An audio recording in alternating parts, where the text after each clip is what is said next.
The more our support increases, so does the level of atrocity and violence.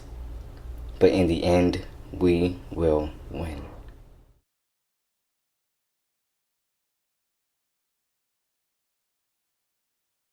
I think we need to talk. We need to talk about something, and that is with pride comes visibility. And also with that, because of the nature of the environment we live in, comes violence and aggression. There was a shooting where a lot of people died and a lot of people were injured and a lot more people were traumatized by these events. What I'm finding to be important is that we come together as a community and recognizing that even though these events might happen in other states, they might happen in other countries, they have an effect on our psyche. I pray for the souls released over the weekend in Orlando, Florida. I pray on the light of their kin to grow and support them.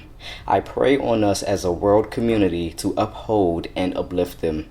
I pray on the will of love to bring us closer, even to our enemies, so that we may transform us.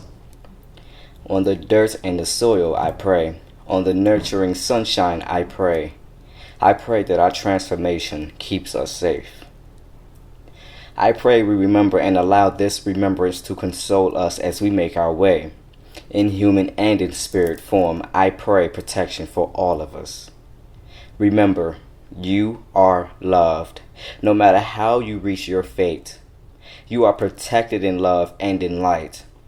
There is none but within us to accept. Believe this. Those who passed over the weekend in Orlando, Florida, though violently, were and are still protected and guided by love.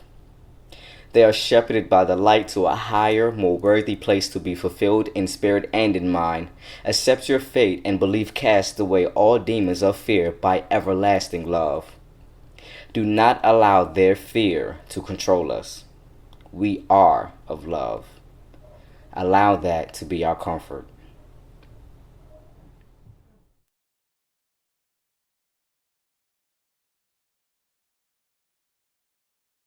Being a person of color, I'm not even adding the other intersections of being queer, being trans, being nonconforming, or whatever the case might be. Not even adding all the other stuff that might add to your lack of safety, and being in this place where you're extremely invisible and also at the same time very visible.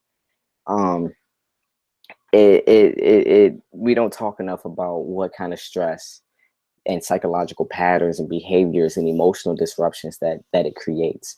And that's why it's part of the reason why I wanted to host this hangout, because we talk about post-traumatic stress disorder. What about prolonged stress disorder?